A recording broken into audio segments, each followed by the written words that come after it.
अस्सलामुअलैकुम। पेशे खिदमत है खौफनाक नावल दरख्शां। Next episode. उसकी जुल्फ़ों के स्याहो नरम बाल मेरे गालों पर सरसराए तो मैंने घबरा कर आंखें खोल दी।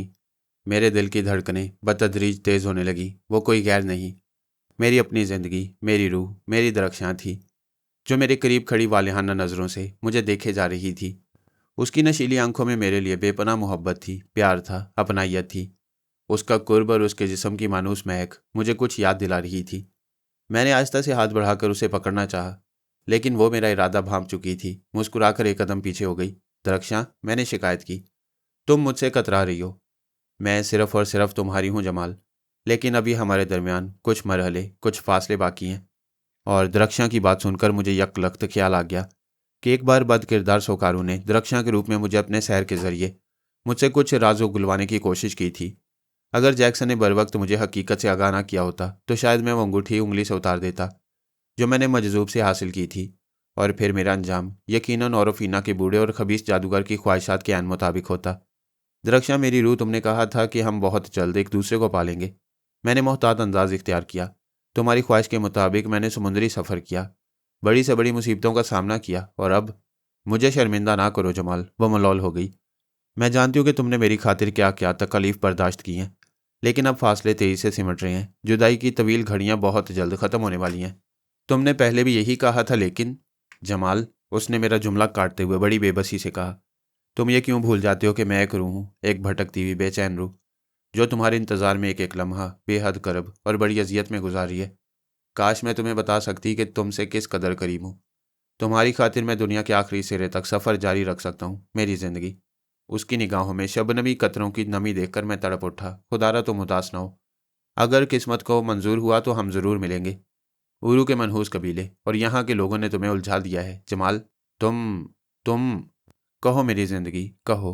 मैंने बेचैनी से असरार किया। तुम खामोश क्यों हो गई? मैं बेहद मजबूर हूँ जमाल। जब तक तुम मुझे खुद अपनी निगाहों से तलाश ना कर लोगे, मेरी मजबूरियाँ बरकरार रहेंगी, लेकिन उसके बाद मैं आज़ाद होंगी। फिर ये दूरियाँ, ये मजबूरियाँ ख़त्म हो जाएंगी। वो दिन कब आएगा मेरी ज़िंदगी? बहुत जल्द। थोड़ा इंतज़ार कर लो। मेरा दम घुटने लगा है। मैंने कहा, क्या तुम मुझे मंजिल की राह नहीं दिखा सकती? काश मैं ऐसा कर सकती। उसकी आंखों में मायूसी का रंग गहरा होने लगा। फिर उम्मीद की एक किरण चमक उठी। मेरे करीब आकर बड़ी राजदारी से निहायत मध्यम आवाज़ में बोली, अगर तुम सीधा रास्ता इख्तियार करो तो हमारी मुलाकात की राहें ज़्यादा हमवार हो सकती हैं। सीधा रास्ता? मैंने तेजी से पूछा। मुझे बताओ दरख्शां, वो रास्ता कौन सा है जो मुझे मेरी ज़िंदगी से करीब कर सकता है? तुम बोगा को क्यों फरामोश कर रहे हो? उसने सरगोशी की। बोगा को कैसे आज़ाद कर दो? तुम्हारी मंजिल खुद ब खुद आसान हो जाएगी। रास्ते अज खुद नजर आने लगेंगे। हाँ, अब मैं ऐसा ही करूँगा। मैंने जज्बाती लहजे में कहा। मैं उसे भूल रहा था। अच्छा किया जो तुमने याद दिला दिया। लेकिन होशियारी से काम लेना जमाल। तुम जिस रास्ते से होकर मेरे करीब आओगे, उस पर कदम कदम पर बेशुमार रुकावटें मौजूद हैं। वो जो हमारे दुश्मन हैं, जगह जगह घात लगाए बैठे हैं।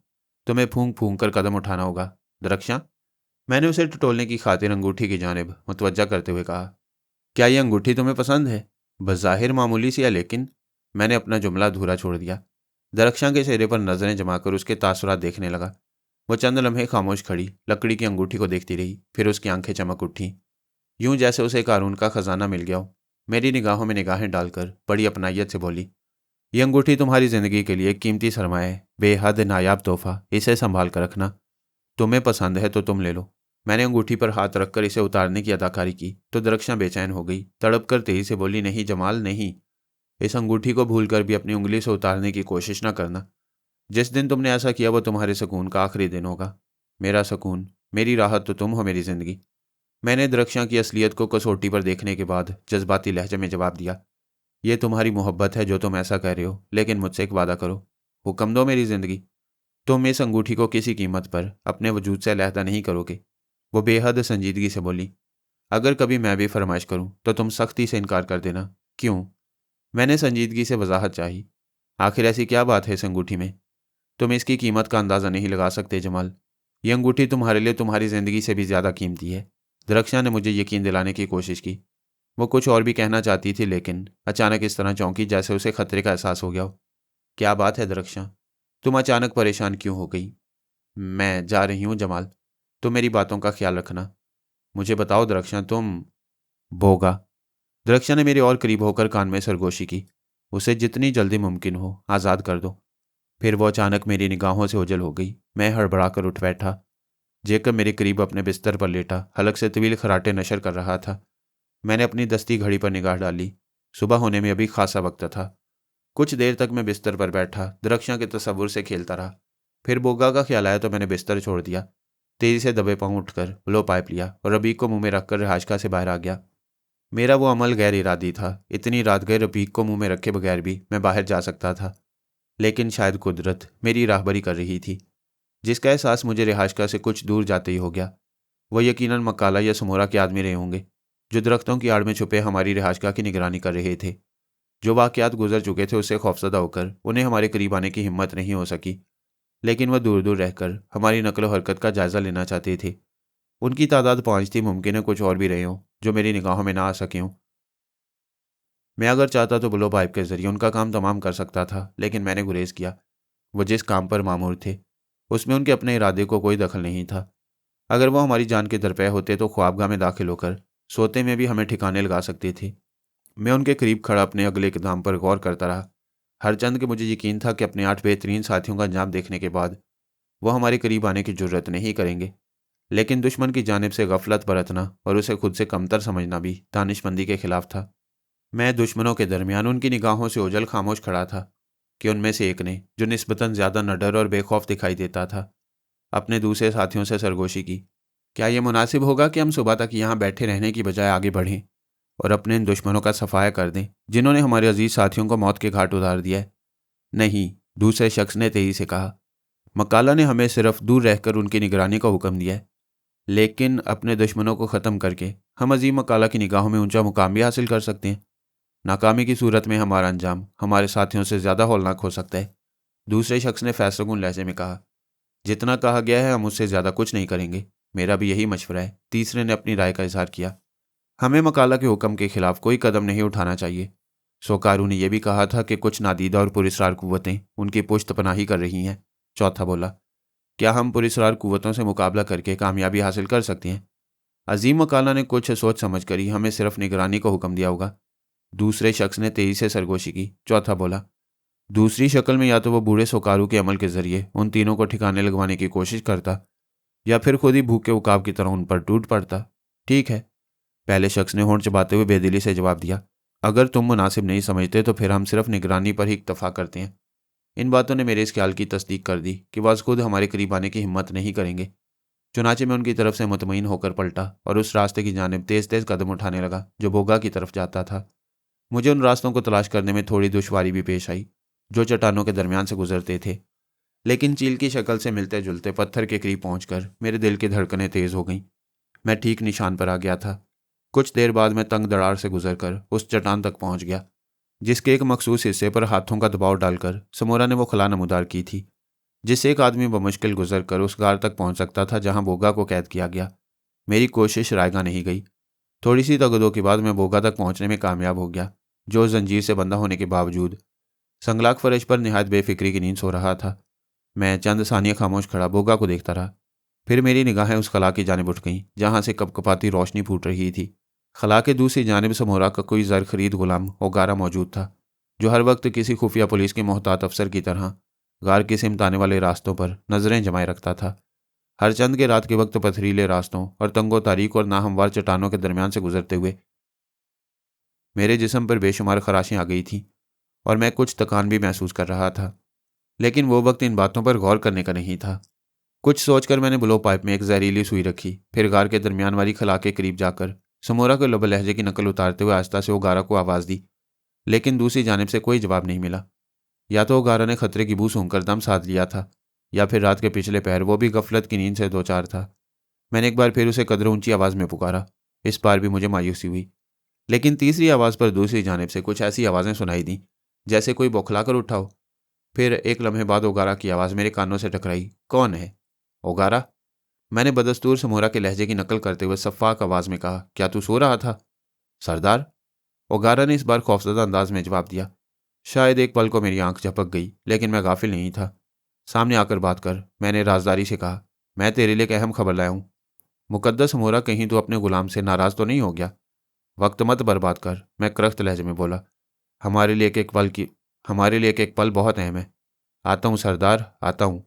लेकिन शब दिजूर की कसम, मैं जानता हूँ कि गफलत की सज़ा भयानक मौत है। मैंने कोई जवाब नहीं दिया। तेजी से ब्लो पाइप होंठों के दरमियान एक मखसूस अंदाज में दबाकर सांस रोक ली। मेरी निगाहें दरमियानी खला पर जमी हुई थी, लेकिन फिर अचानक मैंने अपनी तवज्जो गार के उस हिस्से की जानिब मबजूल कर ली जहाँ चट्टान का एक हिस्सा अपनी जगह से आहिस्ता आहिस्ता सरक रहा था। मैं सांस रोक के बेहिस और कद खड़ा रहा। फिर जैसे एक इंसानी हैवला नमूदार हुआ, मैंने ब्लो पाइप के अंदर तेजी से फूंक मारी और दूसरे लम्हे वो कराहता हुआ फर्श पर ढेर हो गया। मैं लपक कर उसके करीब गया। तेजी से नमूदार होने वाले खला की दूसरी जानिब देखा, वहां कोई मौजूद नहीं था। उधर से मुतमईन होने के बाद मैंने उगारा पर निगाह डाली, जो जिंदगी की कैद से आज़ाद हो चुका था। उसकी हैरत से फटी फटी आंखें हलकों के दरमियान साकित होकर बड़ी खौफनाक दिखाई दे रही थीं।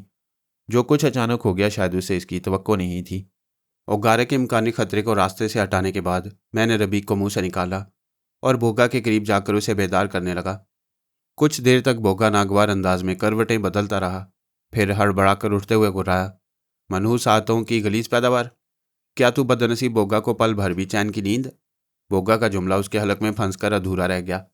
खिलाफे तवक्को किसी अजनबी को अपनी निगाहों के सामने देखकर वो एक लम्हे को गुंग रह गया। आंखें फाड़े हैरत से तकता रहा, फिर रुक रुक कर बोला, तुम कौन हो? अगर मेरी निगाहें धोखा नहीं खा रही हैं तो तुम्हारा ताल्लुक औरफीना के कबीले से नहीं हो सकता।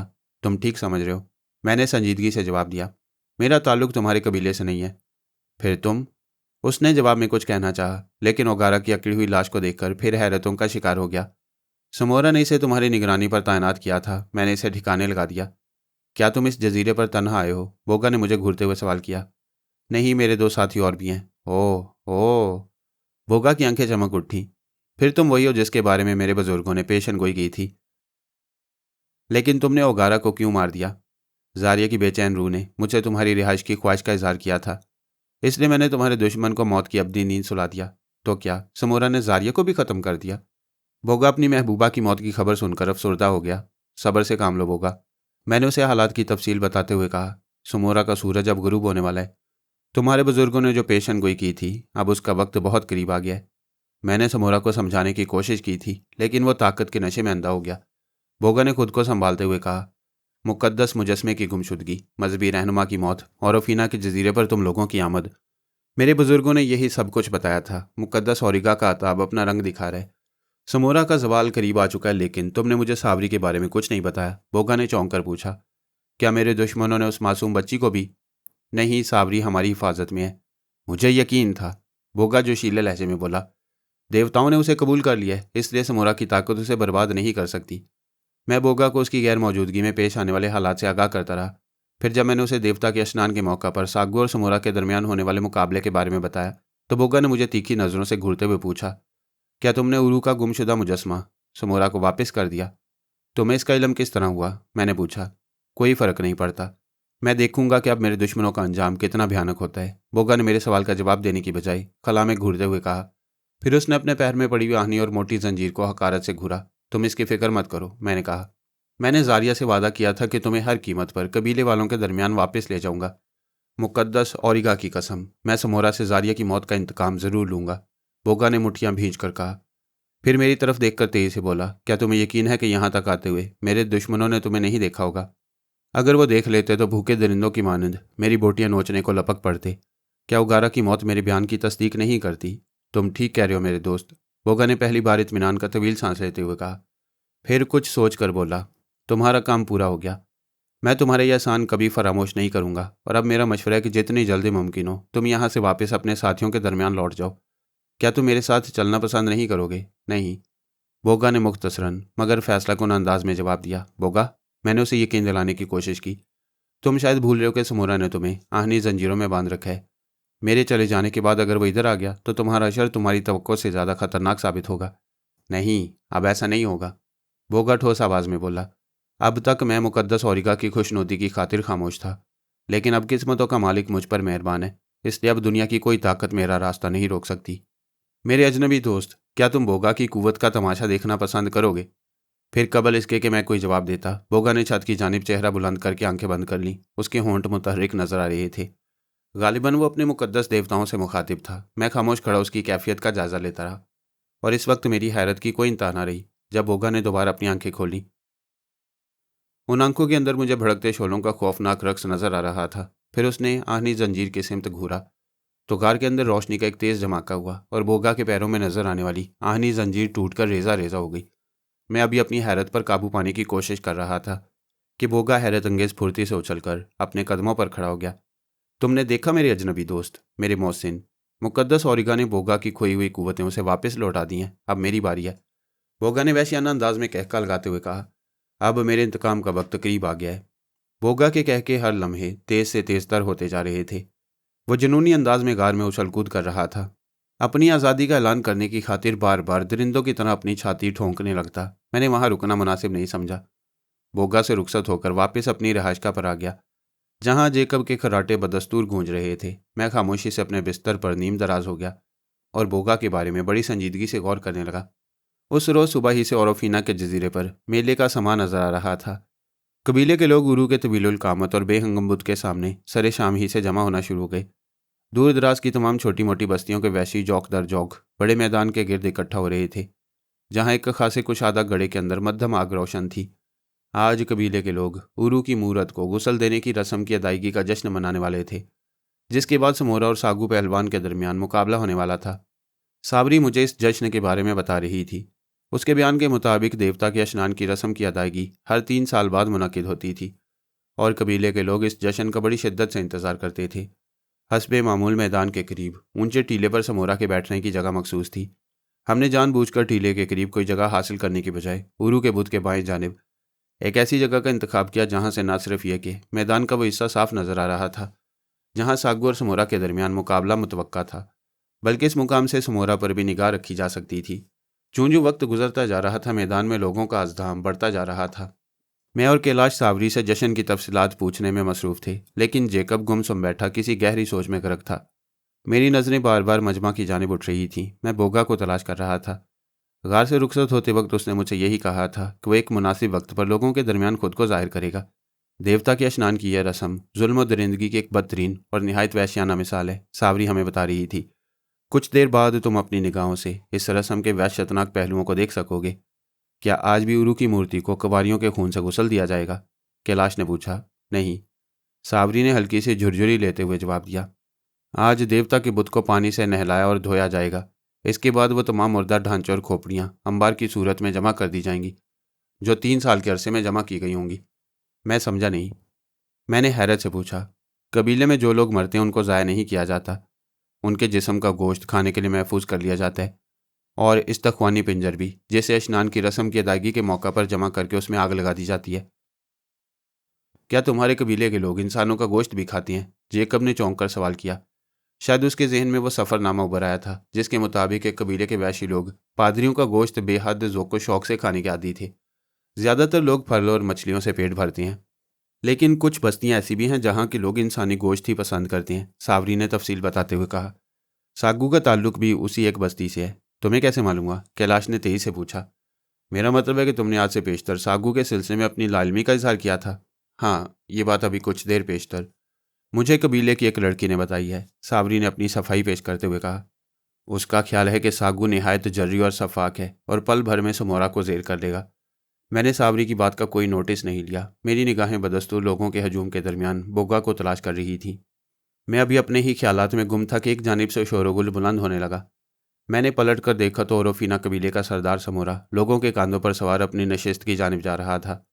बांसों को आपस में बांधकर उन्होंने एक तख्ते की शक्ल दे रखी थी और समोरा उस तख्ते के ऊपर एक शान बेनियाजी से बैठा था। दस्तूर के मुताबिक उसने उरू के उस नायाब मुजस्मे को हाथों में बुलंद कर रखा था, जो कबीले के सरदार के पास एक मुकद्दस अमानत समझा जाता। अगर तुमने ये मूर्ति समोरा को वापस ना की होती तो आज कबीले के लोग इसे यूं सरों पर कभी ना उठाते। जेकब ने दांत पीसते हुए मुझसे शिकायत की। हालात और वक्त का तकाजा था, वरना मैं समोरा का साथ कभी ना देता। मैंने जेकब को समझाने की कोशिश की। मेरा नज़रिया तुमसे बिल्कुल मुख्तलिफ है, वह निहायत सर्द लहजे में बोला। मेरे नज़दीक मज़हब के मुकाबले में वक्त और हालात के तकाजे कोई हैसियत नहीं रखते। तुम अनकरीब अपनी आंखों से देख लोगे कि जो कुछ मैं इस वक्त कह रहा हूँ वो किस हद तक दुरुस्त है। जेकब, मैं यकलख्त संजीदा हो गया।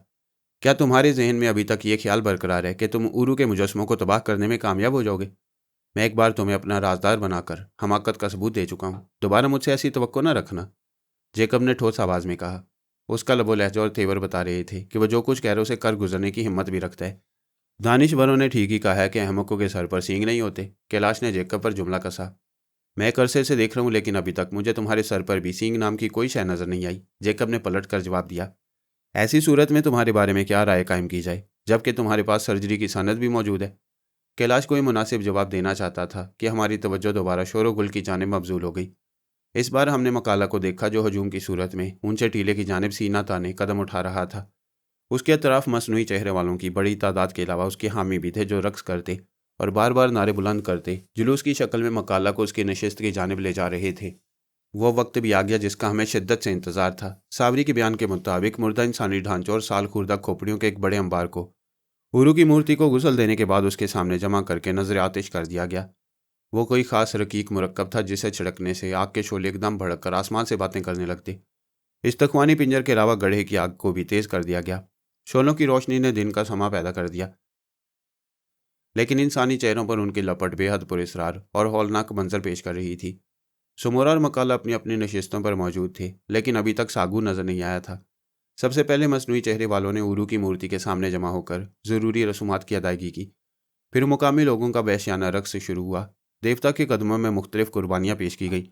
फिर मखसूस कारिंदों ने रोशन अलाव के करीब मैदान का एक खासा बड़ा हिस्सा खाली करा दिया, जहाँ समोरा और सागू के दरमियान मुकाबले का ऐलान बार बार किया जा रहा था।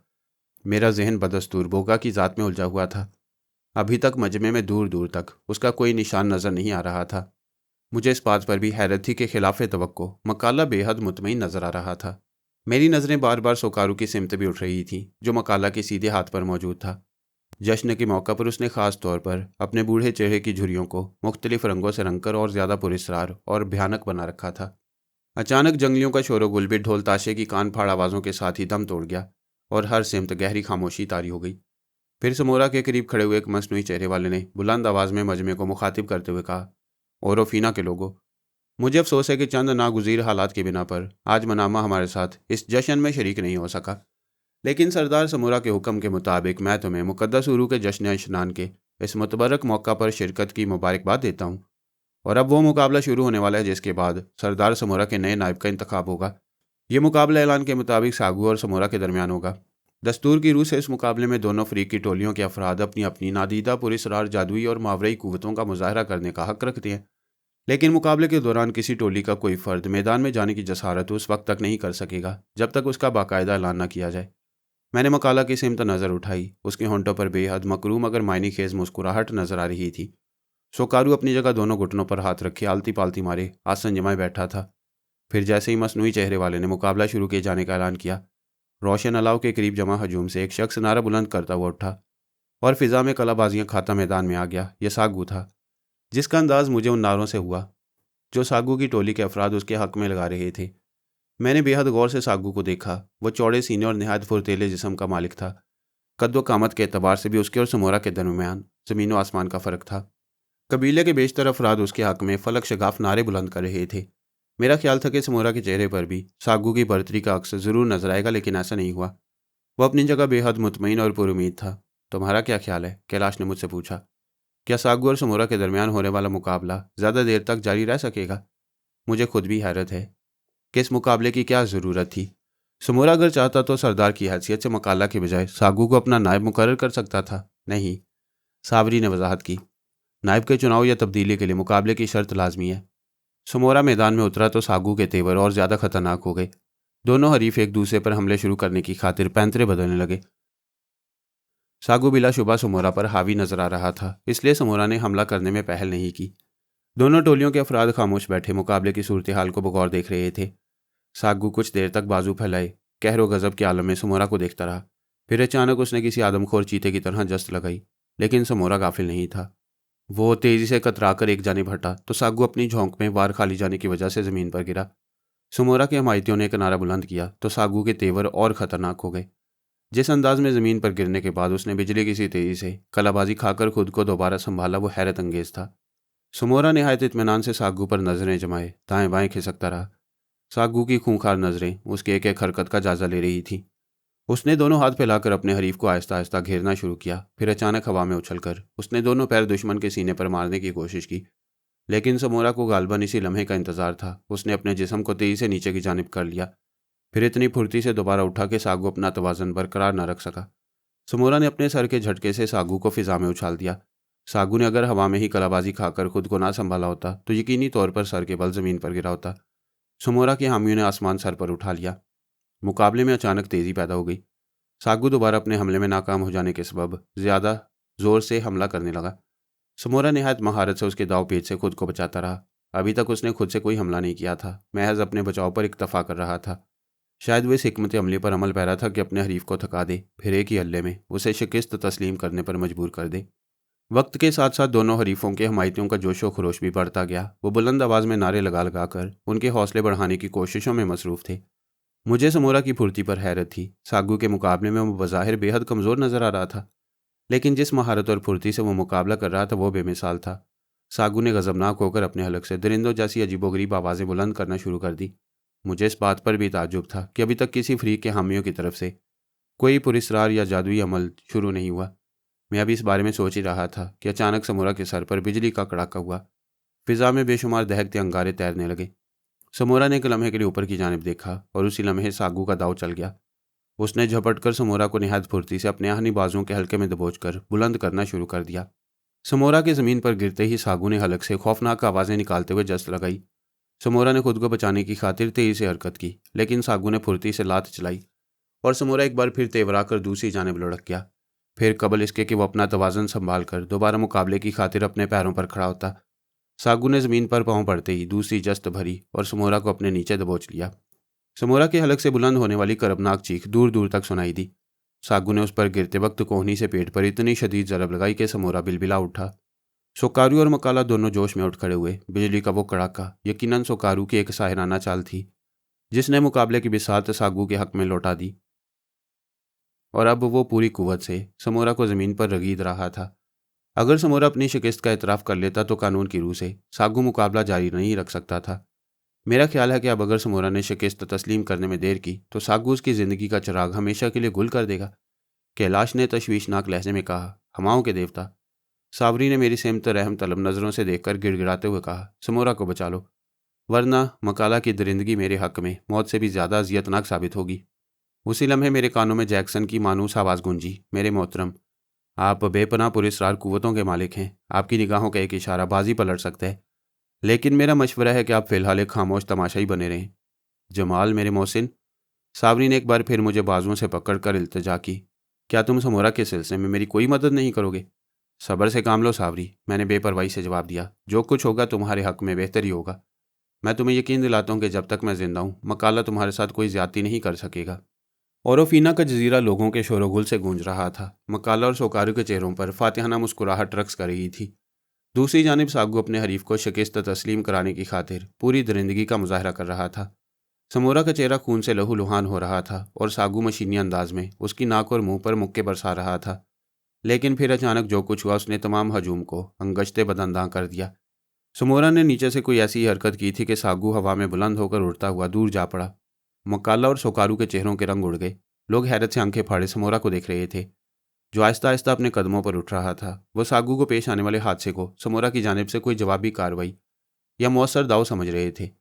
लेकिन मेरी निगाहों ने जीनी को देख लिया था, जो समोरा के करीब खड़ी हकारत भरी निगाहों से सागू को देख रही थी। मुझे यह समझने में कोई दुश्वारी नहीं पेश आई कि जैक्सन ने मुझे खामोश तमाशाई बने रहने का मशवरा क्यों दिया था, लेकिन दूसरी बात मेरी समझ से बालातर थी। जीनी की तरह जैक्सन ने भी मुझे यही यकीन दिलाने की कोशिश की थी कि मैं बेपनाह पुरस्रार कुव्वतों का मालिक हूँ और मेरी निगाहों की एक जुम्बिश हर नामुमकिन को मुमकिन बना सकती है। मगर इस ताकत का राज क्या था, ये बात मेरी समझ में नहीं आ सकी। मेरी तवज्जो बदस्तूर मैदान की जानिब थी। सागू ने ज़मीन पर गिरने के बाद उठने की कोशिश की, लेकिन अपनी टांग थाम कर बिलबिलाने लगा। शायद उसके घुटने का जोड़ उतर गया था।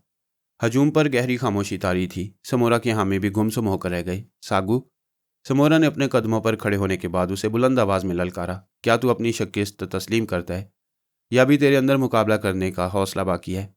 मैं आदमखोरों की बस्ती का बेताज बादशाह हूँ समोरा, सागू कराते हुए चिल्लाया। हार तस्लीम करना मेरी फितरत के खिलाफ है। जब तक मेरे जिस्म का एक हिस्सा भी जिंदा है मैं तेरे साथ जंग जारी रखूंगा। तो फिर उठ, मुकाबले के लिए तैयार हो जा, समोरा ने तेजी से आगे बढ़ते हुए कहा। पुरस्रार जीनी भी उसके हमरा थी, लेकिन फिर समोरा के बढ़ते हुए कदम रुक गए। उसके और सागू के दरमियान खौफनाक शोले भड़कने लगे। मैंने सोकारू की जानिब देखा और ओफीना का वो खबीस जादूगर अपनी जगह खड़ा अपनी सायराना और गंदी कुव्वतों के जरिए सागू की पुश्त पनाही कर रहा था। मैंने दिल ही दिल में जीनी को सूरत हाल से आगाह कर दिया। तुम फिक्र मत करो जमाल, जीनी की आवाज़ मेरे कानों में गूंजी। आज मेरे इंतकाम का दिन है। आज मेरी रूह हमेशा के लिए आज़ाद हो जाएगी। जीनी, तुम ये क्या कह रही हो? क्या तुम्हें याद नहीं कि चमगादड़ की रूह ने मेरे बारे में क्या कहा था? जीनी मुस्कुराते हुए तल्ख आवाज़ में बोली। उसने कहा था कि जब तक मेरा इंतकाम पूरा नहीं होगा मेरी रूह आसमान की बुलंदियों की जानिब परवाज़ नहीं कर सकेगी। आज वो दिन आ गया है। लेकिन खबीस सोकारू, तुम अभी अपनी नज़रों से इस बदबख्त का अंजाम भी देख लोगे। आज मैंने कार्डोबा की निगाहों के सामने से उसके शहर का जाल तोड़ दिया है, जिसने उसे अंधा कर रखा था। जीनी ने शफाक लहजे में कहा। कार्डोबा जहरीले नाग के रूप में बद किरदार जादूगर के करीब पहुंच रहे। आज सोकारू की खबीस रूह भी मेरे साथ ही आसमानों की सिमत परवाज करेगी। समोरा और सागू के दरमियान भड़कते शोलों की दीवार बदस्तूर हायल थी। मैं जीनी से अपनी बेपनाह कुव्वतों के राज के बारे में दरियाफ्त करना चाहता था, लेकिन सोकारू की बुलंद होने वाली चीख ने मेरे साथ सबकी तवज्जो अपनी तरफ मबजूल कर ली। वो दीवानों की मानंद हज़ियानी अंदाज में चीखता हुआ मैदान की सिमत दौड़ रहा था। मकाला ने उसे आवाज़ देकर रोकने की कोशिश की, लेकिन उसने कोई तवज्जो न दी। मजमे के दरमियान से गुजरता हुआ पागलों की तरह मैदान में पहुंच गया। फिर उसने खुद को शोलों के हवाले कर दिया। उसके हलक से बुलंद होने वाली करबनाक और फलक शगाफ चीखों ने सभी को हैरत में मुब्तला कर दिया। लोग इस बात पर हैरान थे कि सोकारू ने जो आग समोरा के लिए भड़काई थी उसमें खुद ही क्यों छलांग लगा दी। लेकिन मैं उसका सबब जानता था। कार्डोबा ने सांप बनकर उसे डस लिया था और जहर ने जिस्म में दाखिल होकर सोकारू के सोचने समझने की कुव्वत को मुंजमद कर दिया।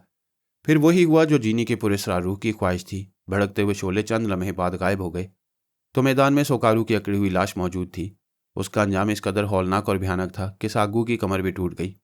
ओरोफिना के बूढ़े मगर शातिर जादूगर को कोयले के रूप में बेगौरो कफन देखकर उसने फौरी तौर पर अपनी हार मान लेने में ही आफियत समझी।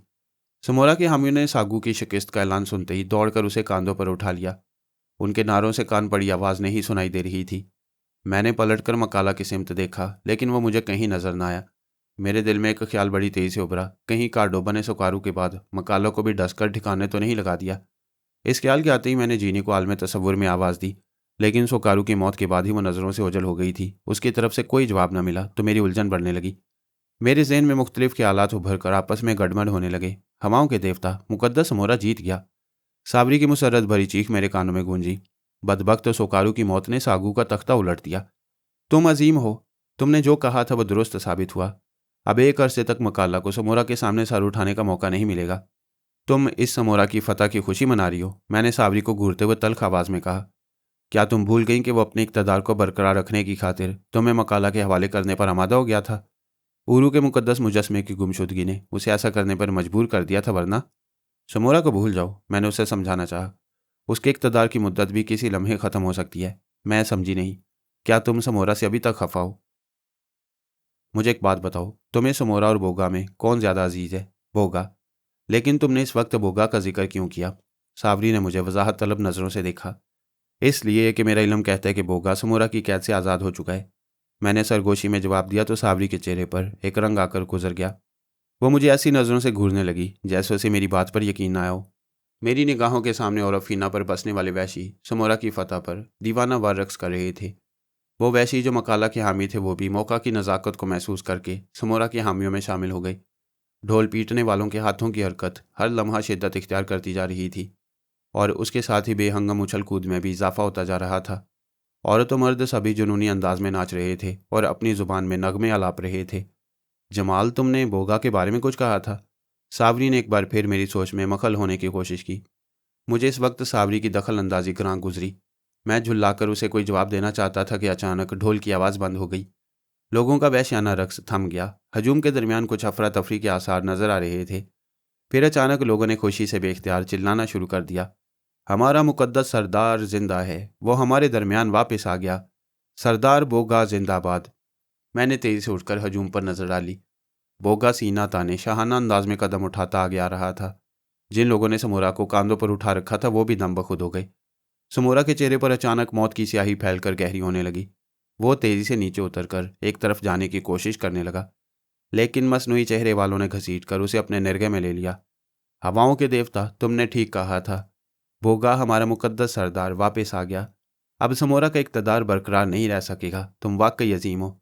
सावरी ने बोगा को देखकर खुशी से बेकाबू होते हुए कहा, फिर दीवानों की तरह हजूम को चीरती फाड़ती बोगा की सिमत दौड़ने लगी। दूसरे दिन बोगा को दोबारा कबीले की सरदारी सौंपने की रस्म अदा की गई। उस रोज़ हम बोगा के खास मेहमान की हैसियत से उस जश्न में शरीक हुए जो इबादत गाह में मुनक्किद किया गया। मेरा ख्याल था बोगा को वापस पा लेने के बाद कबीले के लोग मकाला और समोरा की नापाक साजिश से आगाह हो जाएंगे और उनकी दरिंदगी समोरा की ज़िंदगी का चिराग हमेशा के लिए गुल कर देगी। मकाला के जिस्म को नेज़ों से छलनी कर दिया जाएगा और उन तमाम अफराद को चुन चुन कर मौत के घाट उतारा जाएगा जिन्होंने गद्दारी का सबूत दिया था, मगर ऐसा नहीं हुआ। बोगा ने अपने खिलाफ की जाने वाली साजिश के सिलसिले में जुबान बंद रखी। जश्न की रसूमात खत्म होने के बाद वो देवता के मुजस्मे के कदमों के करीब बने हुए चबूतरे पर बैठ गया। ये गोया इस बात की तस्दीक थी कि औरोफिना के जजीरे पर बसने वालों ने उसे अपना सरदार तस्लीम कर लिया है। मैं बोगा के सीधे हाथ पर मौजूद था। कैलाश और जेकब मेरे साथ थे। सावरी बोगा के उल्टे हाथ पर खड़ी बेहद मसरूर नजर आ रही थी और समोरा जजीरे के लोगों के हजूम में सबसे आगे मुजरिमों की तरह सर झुकाए खड़ा था। मसनूई चेहरे वाले अफराद बोगा के पीछे देवता की मूर्ति के साथ निस्फदारी की सूरत में मौजूद थे। रसूमात की अदायगी के बाद बोगा ने एक नज़र समोरा पर डाली, फिर हजूम पर एक तायराना निगाह डालते हुए बोला, औरोफिना पर बसने वालों, मेरे अजीज़ दोस्तों, आज एक मुद्दत के बाद तुम्हारा सरदार फिर तुम्हारे दरमियान मौजूद है। मैं जानता हूँ कि मेरे रफ़ीकों ने मेरी गैर मौजूदगी को बड़ी शिद्दत से महसूस किया होगा। मुझे ये भी इल्म है कि मेरे अचानक मंजराम से हट जाने के बाद मेरे मुतल्लिक तरह तरह की कहानियाँ सुनी और सुनाई गई होंगी, लेकिन ये जो कुछ भी हुआ उसमें मुकद्दस औरिगा की मर्जी और मेरे इरादे को खास दखल हासिल था। देवताओं का हुक्म यही था कि मैं कुछ अरसे के लिए कबीले से दूर रहूं ताकि उन मकरू और नापाक चेहरों को बगौर देख सकूं जो हमारी तहजीब, हमारे देवता और कबीले की फलाह बहबूद के दुश्मन हैं। सुन रहे हो तुम? जेकब ने मुझसे सरगोशी करते हुए हकारत से कहा। इन वैश्यों की ज़ुबान से भी तहजीब व तमद्दुन और फलाह बहबूद जैसे मुकद्दस और पाकीज़ा लफ्ज़ अदा हो रहे हैं, क्या तुम इसे अलमिया नहीं कहोगे? जेकब, भगवान के लिए अपनी ज़ुबान बंद रखो, कैलाश ने जल्दी से कहा। क्यों जमाल, क्या तुम भी मुझे ज़ुबान बंद रखने का मशवरा दोगे? जेकब ने मध्यम आवाज़ में कहा। क्या तुम मुझे इस बात की इजाज़त दोगे कि मैं भी तहजीब की इस दौड़ में शरीक होने वालों के लिए अपना लिबास तार तार कर दूं? और प्लीज़ जेकब, मैंने सरसराते लहजे में दरख्वास्त की, इस वक्त अपनी ज़ुबान बंद ही रखो। मैं 1000 बार लानत भेजता हूँ ऐसी तहजीब पर जो नंग धड़ंग और दरिंदगी के असूलों पर कायम की गई हो। मैंने जेकब को घूर कर देखा तो उसने नफरत से अपनी तवज्जो दूसरी तरफ कर ली। मैं दोबारा बोगा की जानिब देखने लगा जो हमारी बातों से बेनियाज बदस्तूर अपने साथियों से मुखातिब था। मेरे दरीना साथियों, कबीले से दूर रहकर मैंने जो तजुर्बात हासिल किए हैं वो मेरी ज़िंदगी का निचोड़ हैं। मैंने उन चेहरों को भी देख लिया जो दोस्ती और मोहब्बत के नाम पर दगा और फरेब का कारोबार करते हैं।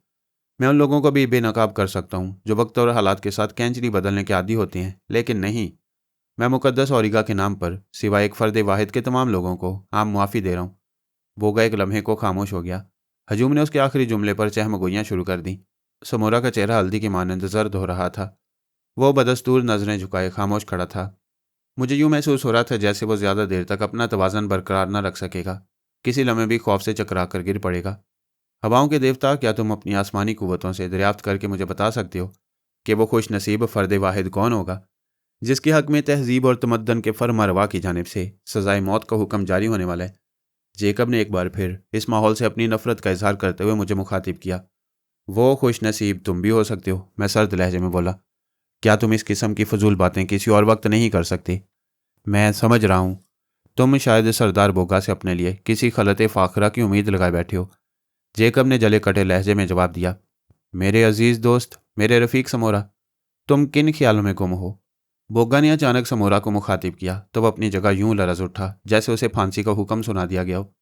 चंद सानिया वह हैरत से आंखें फाड़े बोगा को देखता रहा, फिर वह मुश्किल बोला, मैं सरदार बोगा के जश्न में अपनी शिरकत पर फ़ख्र कर रहा हूँ, लेकिन वो कुछ कहते कहते रुक गया। शायद बोगा की तेज़ नज़रों ने उसे गड़बड़ा दिया था। कहो समोरा, मेरे जांबाज और जानिसार दोस्त, तुम चुप क्यों हो गए? बोगा ने कहा। मैं बोगा को इस जश्न मुसरत के मौका पर दिली मुबारकबाद पेश करता हूँ, समोरा ने सहमे अंदाज में जवाब दिया। मुझे तुमसे इसी बात की तवक्को थी। बोगा मुस्कुराया, फिर बुलंद आवाज़ में बोला, कबीले के बासियों, सरदारी के चबूतरे पर दोबारा बिठाने के बाद तुमने मेरे कांधों पर एक बार फिर जिम्मेदारियों का बोझ डाल दिया है। मैं मुकद्दस औरिगा के नाम पर तुमको अपनी वफादारी का यकीन दिलाता हूँ और सरदार होने के नाते अपना हक इस्तेमाल करते हुए समोरा को अपना नायब मुकर्रर करता हूँ। बोगा के ऐलान पर हजूम के दरमियान फिर चहमगोइयाँ शुरू हो गईं और समोरा ऐलान को सुनकर यूँ अपनी जगह साकित व जामेद हो गया, जैसे वह इंसान न हो बल्कि पत्थर का कोई बेजान मुजस्मा हो। शायद उसे अपनी कुव्वत समात पर शुबा हो रहा था, जो वो आंखें फाड़े पलकें झपकाए बगैर बोगा को देखे जा रहा था। खुद मुझे भी बोगा के इस ऐलान पर शदीद हैरत हुई। क्यों फादर जेकब? कैलाश ने मध्यम आवाज में कहा। क्या तुम बोगा के इस ऐलान को उसकी वसीउल कल्बी नहीं कहोगे? क्या ये इंसानियत की दलील नहीं कि इंसान किसी से बदला लेने की ताकत रखते हुए भी उसे कुशादा दिली से मुआफ़ कर दे? मैं इसे बोगा की हमाकत से ताबीर करूंगा। जेकब ने सटपटाते हुए जवाब दिया। मुकद्दस किताबों में भी यही दर्ज है कि कबल इसके कि कोई मूजी तुम्हें ईजा पहुंचाए उसे कत्ल कर दो, कदमों तले रौंद कर ख़त्म कर दो। लेकिन मेरा ख्याल है कि बोगा अपने कबीले के हालात को हमसे ज़्यादा बेहतर तौर पर समझने की अहलियत रखता है। मैं तस्लीम करता हूँ कि इंसानों के मुकाबले में दरिंदों में छठी हिस्से ज़्यादा रहती है। जेकब ने बुरा सा मुंह बनाकर कहा। क्यों समोरा? बोगा की ठोस आवाज़ दोबारा इबादतगाह में गूंजी। क्या तुम बोगा का नायब बनना पसंद करोगे? समोरा इस सलान को अपने लिए एक एजाज़ समझता है और अपनी गलतियों भूल जाओ मेरे अजीज़। बोगा ने तेज़ी से उसका जुमला काटते हुए कहा। मुकद्दस औरिगा किस्मतों को बनाने और बिगाड़ने का इख्तियार रखता है। जो कुछ हुआ उसमें भी देवताओं की मर्जी शामिल थी, और अब जो कुछ होगा वो भी मुकद्दस देवताओं की मर्जी से होगा। मैं मुकद्दस औरिगा के नाम पर सरदार को अपनी वफादारी का यकीन दिलाता हूँ, समोरा ने रुक रुक कर जवाब दिया। मैं इस तहजीब पर थूकना भी गवारा नहीं करता जहाँ देवताओं के नाम पर सरेआम झूठ बोला जाए, जेकब ने तिलमिलाकर कहा। सावरी की जानिब एक नज़र डालो फादर, कैलाश बोला। आज उसका खूबसूरत और हसीन चेहरा किसी जंगली फूल की तरह खिला खिला और शादाब नजर आ रहा है। लेकिन अफसोस कि ये फूल भी तुम्हारी जैसी बंजर ज़मीन पर उगने की हमाकत में मसरूफ़ है। और ऐसे ही एक जंगली फूल टोकीला के रूप में एपिया के साल पर स्याहों को नारियल का पानी पिलाने में मसरूफ़ होगा, जेकब झुल्लाकर बोला। जेकब और कैलाश के दरमियान नोकझोंक जारी थी कि बोका यकलख्त चबूतरे पर खड़ा होकर हजूम के दरमियान कुछ देखने लगा। फिर उसने समोरा को मुखातिब करके पूछा। समोरा, मेरे वफादार नायब, क्या तुम मुझे बताओगे कि तुम्हारे दरमियान मेरा दरीना रफ़ीक कार्डोबा कहाँ मौजूद है? कार्डोबा? समोरा एक लम्हे को हिचकिचाया, फिर दबी आवाज़ में बोला। कार्डोबा अब हमारे दरमियान नहीं रहा। उसे बोगा जानता है कि उसे किन हालात का शिकार होना पड़ा। बोगा के चेहरे के तेवर खतरनाक नजर आने लगे। उसकी कुशादा पेशानी पर अनगिनत आड़ी तिरछी सिलवटें उभर आईं। कुछ देर तक वह खामोशी से अपना निचला होंठ चबाता रहा, फिर बेहद खूंखार लहजे में बोला। वो जो हर दिल अजीज तबीयत के मालिक हों, हलीम और मिलनसार हों, और हर शख्स के दुख बीमारी में काम आते हैं, वो कभी नहीं मरते, हमेशा जिंदा रहते हैं। कार्डोबा मर चुका है, लेकिन उसकी रूह आज भी कबीले में हमारे दरमियान भटक रही है। और मैं और अफीना का सरदार बोगा मुकद्दस औरिगा की बख्शी हुई कुव्वतों के नाम पर कार्डोबा की रूह को आवाज़ देता हूँ कि वह अपनी असल सूरत में मेरे रूबरू पेश हो। बोगा की घन गरज और कार्डोबा के जिक्र पर हजूम पर सख्ता तारी हो गया। फिर मैंने देखा कि मजमा काई की मानंद दरमियान से फटता चला गया, और उसके बाद जो कुछ पेश आया उसने सब ही को शश्तर कर दिया। हर शख्स की नज़रें उस पुरस्रार और हैबतनाक शख्सियत पर जमी हुई थी जो कार्डोबा के सिवा और कोई नहीं था। हजूम ने जो रास्ता बनाया था, कार्डोबा उसे गुजरता हुआ बोगा के चबूतरे की सिमत कदम बढ़ा रहा था। मैं हैरत से आंखें फाड़े उसे घूरता रहा। उसका कद बिलाशुबा 7 फुट से निकलता नजर आ रहा था। जिसामत के एतबार से वो हड्डियों का पिंजर लग रहा था। गोश्त उसकी हड्डियों का साथ छोड़ चुका था और बदनुमा लोथड़े की मानंद झूल रहा था।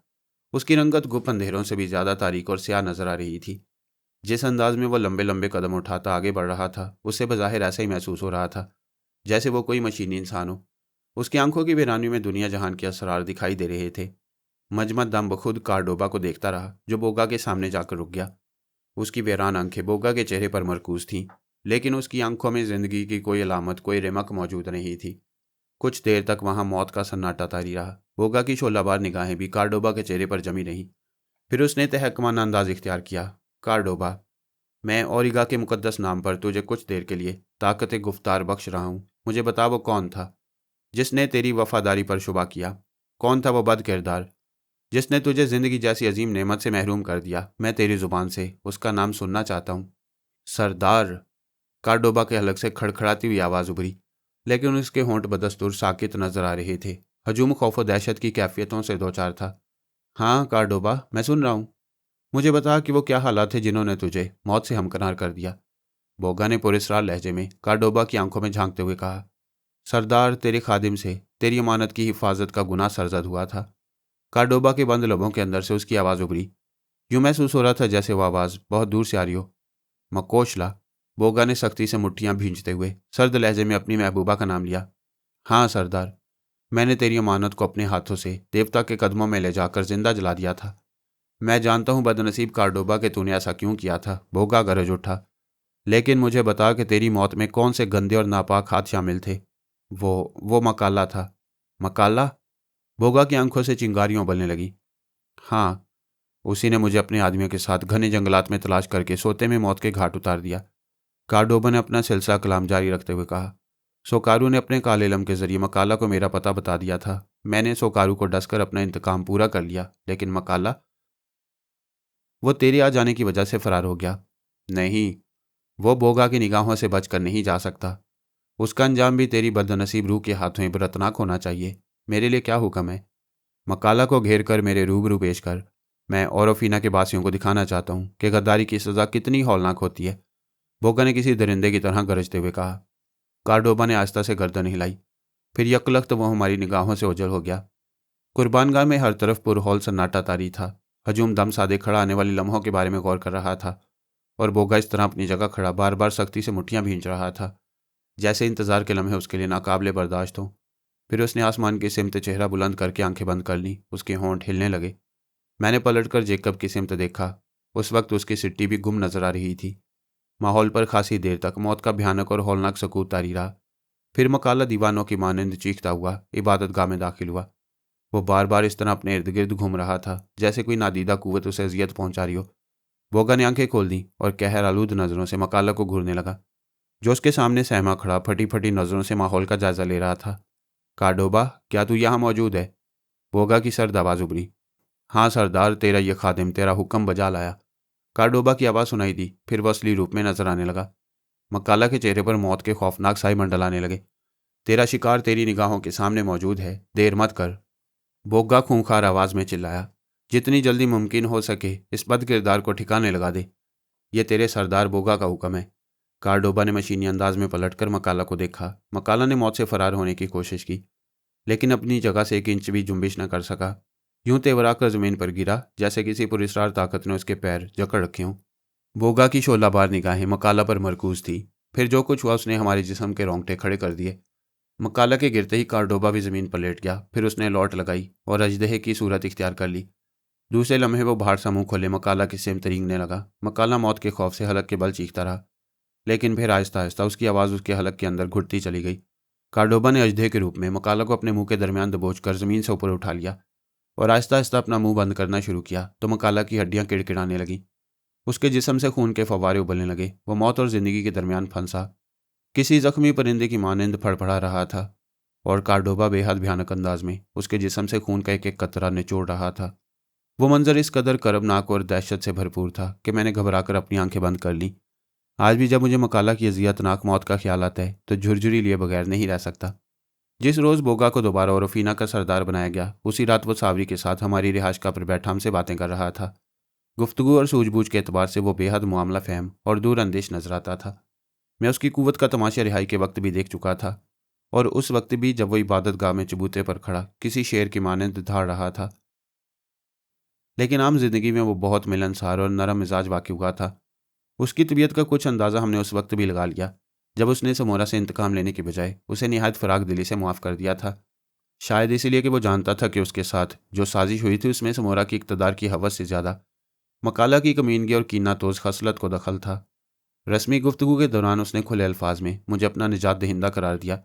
इस बात पर मेरा शुक्रिया अदा किया कि मैंने सावरी के सिलसिले में समोरा की उस ख्वाहिश को रद्द कर दिया कि उसे मकाला के हवाले कर दिया जाए, और इस बात पर भी कि मैंने अपनी जान पर खेलकर जारिया की रूह से किए हुए अहद के पेश नज़र उसे कैद तन्हाई से निजात दिलाई। बोगा बड़े सुलझे हुए सीधे सादे अल्फाज में बातें करता रहा। यह पहला मौका था जब मैंने जेकब के चेहरे पर किसी उलझन या नागवारी के असरात नहीं देखे, वरना मुझे अंदेशा था कि कहीं वो दरमियान में कोई ऐसी ओंगी बोंगी बात ना कर बैठे जो हमारी बनी बनाई साख को खराब कर दे। कैलाश भी बेहद तवज्जो से बोगा की बातें सुन रहा था। मुकद्दस सरदार। बोगा एक लम्हे को खामोश हुआ तो सावरी ने कहा, फादर जेकब ने मेरी खातिर समोरा को ललकारा था, हालांकि उसकी हैसियत देवताओं के कदमों जैसी है। बोगा के चेहरे पर एक सानियों को गहरी संजीदगी नमूदार हुई। फिर उसने मुस्कुराते हुए जेकब को देखा। बड़े शस्ता लहजे में बोला, फादर जेकब, सावरी मुझे अपनी बेटी ही की तरह अजीज है, इसलिए मैं तुम्हारा भी शुक्रगुजार हूँ। मैंने जो कुछ किया वो मेरा इखलाकी और मजहबी फ़र्ज था, इसके लिए शुक्रिया की क्या बात है। जेकब ने मुहज़्ज़ब अंदाज में जवाब दिया, अगर मेरा अंदाज़ा गलत नहीं तो तुम्हारा ताल्लुक ईसाई मज़हब से है। मैं तुम्हारे ख्याल की तरदीद नहीं करूँगा, लेकिन सावरी का बाप भी ईसाई था। बोगा ने जेकब की हैरत पर मुस्कुराते हुए कहा, उसने मुझे अपने मज़हब के बारे में बहुत सारी मालूमात भी फराहम की थी। मेरा ख्याल है कि इंसान को हमेशा किसी ऐसे माबूद के सामने सर झुकाना चाहिए जो हर एतबार से इबादत करने वाले से ज़्यादा कुव्वत रखता हो। जेकब ने पादरी होने के नाते अचानक तबलीगी अंदाज इख्तियार किया तो मैं अपनी जगह सटपटा कर रह गया। कैलाश को भी उसकी यह हमाकत ग्रां गुजरी, लेकिन बोगा के चेहरे पर नागवारी के कोई तासुरात नहीं उभरे। वो जेकब को देखते हुए संजीदगी से बोला, मैं तुम्हारे ख्याल से मुत्तफिक हूँ मेरे अजीज दोस्त, लेकिन तुम ये किस तरह साबित करोगे कि कौन अजीम तर है? मेरी मालूमात तुम्हारे मुकाबले में महदूद ज़रूर हैं, लेकिन मेरा अपना एक नज़रिया है। मैं किसी ऐसे मामले में दखल नहीं देता जिसके बारे में मुझे पूरी मालूमात हासिल हो। तुम चाहो तो सावरी से तस्दीक कर लो। मैंने इसे कभी अपने देवताओं के सामने झुकने पर मजबूर नहीं किया। मुमकिन है तुम्हें मेरी बात नागवार गुजरे, लेकिन मेरा यकीन है कि हम जिस मुकद्दस औरिगा के सामने सर झुकाते हैं वो भी अजीम कुव्वतों का मालिक है। उसी की परस्तिश ने मुझे संवारा है, ऐसी ताकत अता की है जिसका तुम तसव्वुर भी नहीं कर सकते। क्या तुमने इबादत गाह में मेरे हुक्म पर कार्डोबा को बोलते नहीं देखा? मैं तुम्हारे ख्यालात की कदर करता हूँ, लेकिन जब मैंने समोरा की रिहाशगाह से उरू के नायाब मुजस्मे को चोरी किया था, उस वक्त पत्थर की वो बेजान मूर्ति मुझे बिल्कुल बेबस नजर आ रही थी। जेकब, मैंने उसे टोकने की कोशिश की। क्या तुम ये बहस ख़त्म नहीं कर सकते? इसे बोलने दो मेरे अजीज़, बोगा ने हाथ उठाकर मुझे समझाते हुए कहा। फिर पहलू बदलकर जेकब से बोला, मैं तुम्हारी दलील तस्लीम करता हूँ कि मुकद्दस उरू का नायाब मुजस्मा तुम्हारे अमल के मुकाबले में अपना बचाव नहीं कर सका। मगर ज़रा सोचो, क्या मुकद्दस उरू की खामोशी तुम्हारे किरदार की नफ़ी नहीं करती? मुझे बताओ फादर जेकब, क्या किसी मज़हब ने दूसरे मज़हब की बुराई की तरगीब दी है? बोगा ने जिस खूबसूरती से जेकब को कायल करने की कोशिश की, उसने जेकब को लाजवाब होकर बगलें झांकने पर मजबूर कर दिया। फिर कबल इसके कि जेकब कोई और बात शुरू करता, मैंने जल्दी से मौजू बदलते हुए कहा, बोगा, क्या समोरा ने तुम्हें हमारे बारे में सब कुछ बता दिया है? नहीं, मैंने समोरा की नाकस मालूमात कुरीदने की कोशिश नहीं की, इसलिए कि वो तुम्हारे बारे में अभी तक इस बात का फैसला नहीं कर सका कि तुम लोगों की असलियत क्या है। क्या मतलब?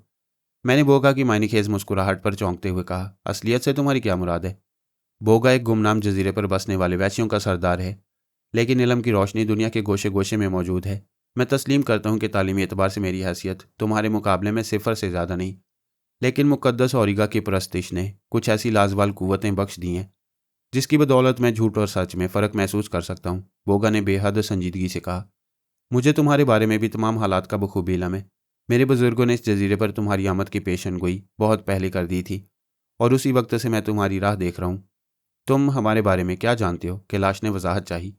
यही कि तुम एक माहिर और तजुर्बाकार सर्जन हो, बोगा ने मुस्कुराते हुए दोस्ताना लहजे में जवाब दिया। अगर तुमने अपनी सर्जरी के जरिए समोरा को उसकी रसौली से निजात ना दिलाई होती तो शायद मेरे कबीले के लोग तुम्हारी देवताओं वाली हैसियत को कभी तस्लीम ना करते, इसलिए कि वो सिर्फ मुकद्दस औरिगा और देवता उरू के पुजारी हैं। तुमने अपने आतिशी असले के अमली मुजाहरे से भी मुकामी लोगों को मरूब कर लिया है। क्या तुम ये बता सकते हो कि हमारे यहाँ आने का सबब क्या है? मैंने धड़कते हुए दिल से सवाल किया। मेरे अजीज़, तुम्हारे सवाल का जवाब तो जारिया की बेचैन रूबी दे चुकी है। बोगा एक लम्हे को जारिया के नाम पर मलौल हो गया, लेकिन जल्द ही खुद पर काबू पाते हुए बोला, मैं सिर्फ इतना बता सकता हूँ कि किस्मत तुम लोगों पर मेहरबान थी जो तूफानी लहरों ने तुम्हारे जहाज़ को इस जजीरे पर पहुंचा दिया, वरना क्या तुम खुद नहीं जानते कि उन बदनसीब लोगों का अंजाम किस कदर हसरतनाक और अजियतनाक हुआ होगा जो तुम्हारे सफ़र में शरीक थे? जारिया की रूह ने मुझसे भी एक अहद किया था, मैंने बेचैनी से पहलू बदलते हुए कहा। उसने कहा था, मैं जानता हूँ मेरे मोहसिन कि बदनसीब जारी की बेचैन रूह ने तुमसे वादा किया है, लेकिन शायद वो अपना वादा पूरा न कर सके। क्या मतलब? कुछ बातें ऐसी होती हैं जो अजीम और मुकद्दस देवताओं के अलावा किसी और को नहीं मालूम होती, बोगा ने शर्मिंदगी का इजहार करते हुए कहा। जारिया को भी सिर्फ उसी हद तक मालूम था कि तुमने किस मकसद के तहत यह सफ़र इख्तियार किया है। मेरी तरह वो भी तुम्हारे सिलसिले में और फीना की हदूद के अंदर के तमाम वाक़यात का इल्म रखती है, लेकिन इस जजीरे के आगे क्या होगा ये बात मेरे इल्म से भी बाहर है। बोगा, मैंने उसके चेहरे को बगौर घूरते हुए कहा, क्या मैं यकीन कर लूँ कि तुम जो कुछ कह रहे हो वो दुरुस्त है?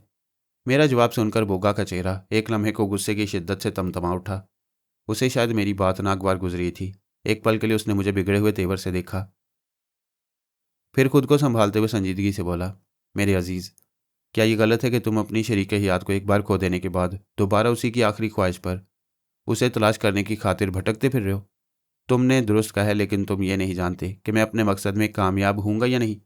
मेरे कबीले की हदूद तक मेरे बुजुर्गों और देवताओं ने तुम्हारी कामयाबी की ज़मानत दी है। इसके बाद क्या होगा?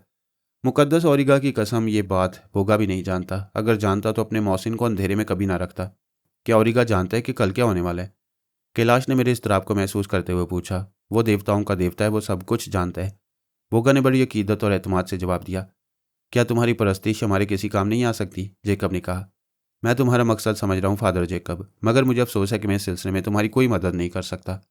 क्या तुम इस जजीरे से हमारी वापसी का कोई बंदोबस्त भी नहीं कर सकते? जेकब ने दूसरा सवाल किया। यह हालात पर मुनहसर है, बोगा ने तेजी से जवाब दिया। लेकिन मैं तुम्हें इस बात का यकीन दिलाता हूँ कि तुम जब तक हमारे दरमियान रहोगे तुम्हारी हैसियत मेरे खास मेहमानों जैसी होगी, और जो बोगा का मेहमान होगा उसे कबीले का कोई फर्द टेढ़ी नज़रों से देखने की जरूरत नहीं कर सकता। लेकिन मेरी एक शर्त भी है, तुम मेरे कबीले के लोगों को मजहबी एतबार से अपना हमख्याल बनाने की कोशिश नहीं करोगे। और अगर मैं तुम्हारी बात मानने से इनकार कर दूं, अगर तुमने ऐसा किया तो फिर हमारी दोस्ती दुश्मनी में तब्दील हो जाएगी, बोगा ठोस आवाज़ में बोला। बोगा ने मजहबी मामलात में आज तक किसी के साथ नरमी का बर्ताव नहीं किया। सुमोरा ने हमसे एक अहद और भी लिया है, कैलाश ने कहा। उसने हमें झील वाली भूरी पहाड़ियों की तरफ जाने से सख्ती से मना किया था। तुम इस सिलसिले में क्या कहोगे? क्या हमें सिर्फ तुम्हारे कबीले की हदूद तक महदूद रहना पड़ेगा? हाँ, मेरा ख्याल है कि समोरा ने तुमसे जो अहद लिया है वो ठीक ही है। क्या रखा है उन भूरी पहाड़ियों में? ये राज मुमकिन है हमारे आबा अजदाद के सीने में दफन हो, लेकिन जब से हमने होश संभाला है वहाँ कोई आदमी भूरी पहाड़ियों की तरफ नहीं गया। कोई ख़ास वजह? हमारे बुजुर्गों ने यही बताया था कि उन चट्टानों के दरमियान कहीं मुकद्दस ओरिगा का मस्कन है, और ओरिगा अपने दरमियान किसी दूसरे वजूद को बर्दाश्त नहीं करता। बोगा, मैंने उसे घूरते हुए कदरे खुश्क लहजा इख्तियार किया। तुम्हें यकीन है कि आज तक उन पहाड़ियों की जानिब तुम्हारे कबीले का कोई आदमी नहीं गया? ओह, अब मैं समझा, बोगा ने चौंकते हुए कहा। फिर बोला, वो जीनी के सिवा कोई और नहीं हो सकती। मुझे पहले ही शुबा था कि कोई पुरस्कार कुव्वत तुम्हारी पुश्त पर ज़रूर मौजूद है। अगर ऐसा ना होता तो शायद तुम लोग अब तक सोकारू के कालेरम या फिर मकाला की मक्कारी का शिकार हो चुके होते। मेरे मोहसिन, क्या तुम मुझे बताओगे कि जीनी तुमसे किस रूप और किस हाल में मिली थी? तुम ओरिगा के पुजारी हो, ओरिगा ने तुम्हें लाजवाल कुव्वतें अनायत की हैं। क्या तुम अपनी उन कुव्वतों के जरिए जीनी के बारे में नहीं मालूम कर सकते कि वो किन हालात के पेश नज़र हमारा साथ देने पर आमाद हुई थी? तुम अब शायद बोगा की ताकत का इम्तिहान लेना चाहते हो, उसने तेजी से जवाब दिया। मैंने जीनी के बारे में गौर किया था, मगर मुझे गालबन देर हो गई। मेरा ख्याल है अपना इंतकाम पूरा करने के बाद उसकी बेचैन रूह आसमानों की सिमत परवास कर गई, और मुझे यकीन है कि जीनी की पुरस्कार कुव्वतों ने उस वक्त तुम्हारा साथ दिया होगा जब मौत तुम्हारे सरों पर मंडला रही होगी। शायद उसे भी इस बात का इल्म हो गया था कि तुम ही वो अजनबी मेहमान हो जिनके जजीरे पर कदम रखने के बाद हमारे बुजुर्गों ने समोरा और मकाला का सूरज गुरूब होने की पेशन गोई की थी। क्या जीनी भूरी पहाड़ियों की तरफ नहीं गई थी? मैंने अपना सवाल वाजे कर दिया। मुझे अफसोस है कि मैं तुम्हारे इस सवाल का जवाब नहीं दे सकता, बोगा ने निहायत साफ गोई और खरे अंदाज में कहा। कुछ बातें ऐसी भी होती हैं कि जिनका राज में ही रहना बेहतर होता है। वैसे मेरा ख्याल है कि अगर जीनी ही की पुरस्कार कुव्वत ने तुम्हारा साथ दिया है तो फिर उसने तुमको उन पहाड़ियों के बारे में कुछ बताया भी होगा। लेकिन तुमने कहा था कि तुम्हारा कोई आदमी। बोगा ने ठीक ही कहा था, उसने कैलाश का जुमला काटते हुए जल्दी से कहा। जीनी का ताल्लुक हमारे कबीले से नहीं था, वो भी सावरी और तुम लोगों की तरह हालात की सितम ज़रीफियों का शिकार होकर हमारे दरमियान आ गई थी। गोया इसका मतलब ये हुआ कि तुम्हारे कबीले के अफराद के अलावा? मैंने चुपते हुए अंदाज में बोगा को टटोलना चाहा। मुझे अपने इरादे में नाकामी नहीं हुई। वो हाथ मलता हुआ उठ गया, मुझे तेज़ नज़रों से घूरता हुआ सरसराती आवाज़ में बोला। बोगा ने तुमसे जो अहद लिया उस पर कायम रहने में ही तुम्हारी भलाई है। फ़िलहाल मैं इससे ज़्यादा और कुछ नहीं कह सकता। अलबत्ता एक बार फिर तुम्हें यकीन दिलाता हूँ कि जब तुम हमारे दरमियान जजीरे की हदूद के अंदर होगे, हमारे आदमी तुम्हारी खातिर मदारात में किसी बुखल से काम नहीं लेंगे। बोगा, कैलाश ने मौजू बदलना चाहा। क्या तुम्हें यकीन है कि सुमोरा को नायब का दर्जा देने के बाद तुमने उसकी वफादारी को खरीद लिया है? दिलों के भेद सिवाय मुकद्दस देवताओं के और कोई नहीं जानता, बोगा खुद को संभालते हुए मोहतात अंदाज में बोला। हो सकता है इक़्तिदार की हवस उसे एक बार फिर रास्ते से भटकाने की कोशिश करे, लेकिन इस बार अगर उसने गद्दारी की कोशिश की तो उसका अंजाम मकाला से भी ज़्यादा भयानक और इबरतनाक होगा। तुम्हारी लाजवाल कुव्वतों ने क्या बताया है? क्या समोरा दोबारा इक़्तिदार हासिल करने की कोशिश करेगा? मैंने दीदा और दानिस्ता संजीदगी के उस पुरस्कार खोल को तोड़ना चाहा जिसे बोगा ने अपनी शख्सियत के गिर्द निहायत महारत से चढ़ा रखा था। मेरे लहजे की चुभन और अल्फाज की काट महसूस करके बोगा एक लम्हे को गुस्से से सुरख हो गया। उसकी आंखों के जाविये बड़ी तेज़ी से बदले, उसके अंदर पोशीदा वहशत और दरिंदगी बड़ी तेज़ी से उभरी, लेकिन उसी तेज़ी से बोगा ने खुद को बहकने से बचा लिया। चंद सानिये के लिए मुझे तेज़ नज़रों से घूरता रहा, फिर मायने खेज अंदाज में बोला। तुम अपने साथियों के मुकाबले में ज़्यादा दिलचस्प और दूर अंदेश नजर आते हो। मैं पहली फुर्सत में तुमसे दोबारा मुलाकात करने की कोशिश करूंगा, फिर तुम्हें बताऊंगा कि पुरस्कार और लाजवाल कुव्वतों का इस्तेमाल किस तरह किया जाता है। मैं तुमसे एक आखिरी सवाल और करना चाहूँगा, मैंने बोगा की गहराइयों के निगाहों में महसूस करते हुए कहा। कि मैं अपनी उस अजीज़ हस्ती को दोबारा पा सकूंगा जिसकी तलाश ने हमें औरफीना के साहिल तक पहुंचा दिया है। अब बोगा की बारी है मेरे अजीज़। इस बार उसने मेरा मज़का उड़ाने के मौके को ज़ाया नहीं किया। क्या तुमने उन पुरस्कार और बेपनाह कुव्वतों से अपने सवाल का जवाब हासिल करने की कोशिश कभी नहीं की जिन्होंने तुम्हें बदबख्त सोकारू के लिए भी नाकाबिले तस्खीर बना दिया था? मैं कोई जवाब देने के बजाय बोगा को घूरने लगा। जीनी और जैक्सन के बाद बोगा ने भी मुझे इस बात का यकीन दिलाने की कोशिश की थी कि मैं बेपनाह और लाजवाल कुव्वतों का मालिक हूँ। मुझे खामोश देखकर बोगा के चेहरे पर मुसरत की एक लहर दौड़ गई। वो हमारे दरमियान ज़्यादा देर नहीं रुका। बारी बारी उसने बड़े मुहज़्ज़ब अंदाज में हमसे मुसाफिया किया, फिर सावरी के साथ रुखसत हो गया। जमाल, बोगा के जाने के बाद कैलाश ने मुझे मुखातिब करते हुए कहा, तुमने क्या नतीजा अखज़ किया इसके सिलसिले में? समोरा के मुकाबले में बोगा बहुत ज़्यादा ज़ीरक, निहायत गहरा और दूर अंदेश नजर आता है। हमें इसे हर लम्हे मोहतात और होशियार रहना होगा। मैं तुम्हारी राय से मुत्तफिक हूँ। मैंने तसव्वुर में दरख्शां के मासूम और शगुफ्ता वजूद को महसूस किया, फिर एक सर दाह भरकर जवाब दिया। मेरा ख्याल था कि सोकारू और मकाला के शर से आज़ाद हो जाने के बाद हम सुकून का सांस ले सकेंगे, लेकिन शायद हमारे मुकद्दर में ठोकरें ही लिखी हैं। एक आखिरी हरबा बाकी रह गया है। कैलाश ने मेरे करीब आते हुए सरगोशी की। समोरा, हम उसे शीशे में उतारने की कोशिश क्यों ना करें? क्या हासिल होगा? मैंने मायूसी का इजहार किया। दरख्शां के ख्याल ने मुझे मुस्तरिब कर दिया था। हिम्मत से काम लो जमाल, यूं हाथ पर हाथ रखकर बैठने से क्या बनेगा? मेरी हिम्मत अब जवाब दे गई है कैलाश, मैंने मुज़महिल आवाज़ में कहा। काश मैंने दरख्शां की आखिरी ख्वाहिश पर यह सफ़र इख्तियार न किया होता। शायद हम अपने रास्ते से भटक गए थे और अब किस्मत हमें उसी किए की सज़ा दे रही है। जो वक्त गुजर गया वापस नहीं आ सकता। ये सोचो कि अब हमें क्या करना है। कैलाश ने मेरी हिम्मत बढ़ाने की कोशिश की। ज़िंदगी में ऐसे बेशुमार मोड़ आते हैं जहाँ इंसान खुद को बिल्कुल बेबस और मजबूर महसूस करने लगता है, लेकिन वक्त के साथ साथ रास्ते खुद ब खुद साफ होते जाती हैं। हमें भी अब खुद को वक्त के रहमो करम पर छोड़ देना चाहिए। शायद कुदरत हमारे ऊपर मेहरबान हो जाए। बोगा की शख्सियत मुझे भी बेहद पहलूदार और पुरस्कार नजर आती है। जेकब ने गुफ्तगू में हिस्सा लेते हुए कहा, रब अजीम की कसम, वो शख्स जो अल्फाज से खेलने की कोशिश करे और चरब जुबानी को ज़िंदगी का शुआर बनाकर दूसरों को कायल करने की कोशिश करे, इंतहाई बदनीयत और ख़तरनाक होता है। मैं तुम्हें ख़ास तौर पर मोहतात रहने का मशवरा दूंगा। कैलाश ने संजीदगी से जवाब दिया। सुमोरा की बात और थी, लेकिन बोगा अपने मजहबी अकायद के मुकाबले में ज़्यादा ठोस और सख्त गिर तबीयत का मालिक नजर आता है। तुमने उसकी मौजूदगी में उरू के नायाब मुजस्मे की चोरी का एतराफ़ करके किसी अक्लमंदी का सबूत नहीं दिया। आइंदा हमाकत की बातों से गुरेज ही करना। मज़हब के मामले में मुझे अपनी मौत पर कोई तरद्दुद नहीं होगा। जेकब ने साफ गोई से जवाब दिया, फिर चौंक कर मुझे घूरते हुए बोला, बोगा तुम्हें बार बार मोहसिन के नाम से मुखातिब कर रहा था। उसने ये भी कहा था कि तुमने उसे कैद तन्हाई से निजात दिलाई है। क्या यह दुरुस्त है? नहीं, मैंने जेकब को टालने की कोशिश की। वो अपने बुजुर्गों की पेशनगोई की रियायत से एक इम्कानी पहलू को उजागर करने की कोशिश कर रहा था। और ये जीनी और उसकी पुरस्कार कुव्वतों का क्या किस्सा है? जेकब ने मुझे संजीदगी से कुरीदने की कोशिश की। मैं बताता हूँ, कैलाश ने जल्दी से कहा। जीनी दरअसल एक औरत की भटकती हुई रूह है जो जमाल की मदद कर रही है। ये बात मैं बोगा की ज़ुबानी भी सुन चुका हूँ, लेकिन जीनी आखिर हमारी मदद क्यों कर रही है? उसका मकसद क्या है? इंतकाम, कैलाश बोला। तुम्हारी इत्तला के लिए ये भी बता दूं कि जीनी एक बार तुमसे भी टकरा चुकी है। तुमने उसे लिफ्ट नहीं दी, इसलिए मरने के बाद अब वो जमाल से फ्लर्ट करके तुमसे अपनी नाकाम मोहब्बत का बदला चुका रही है। तुम महज बकवास कर रही हो, फिर मुझे टालने की कोशिश कर रहे हो। जेकब ने नागवार अंदाज में जवाब दिया। मैंने जीनी का नाम पहली बार सुना, इसलिए। यही तो सितम ज़रीफ़ी है मेरे दोस्त। कैलाश ने उसका जुमला काटते हुए तेजी से कहा।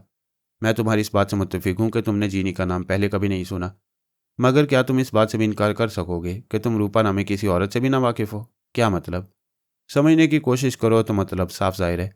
दरअसल रूपा ने मरने के बाद इस ख्याल से अपना मज़हब और नाम दोनों तब्दील कर लिया है कि शायद तुम्हारी मोहब्बत को कोई जोंक लग सके। कैलाश ने यह बात इस कदर संजीदगी और बेसाख्तगी से कही कि मैं अपनी हंसी जब्त न कर सका, और जेकब वो कैलाश को कहर आलूद नज़रों से घूरता हुआ कमरे से बाहर चला गया।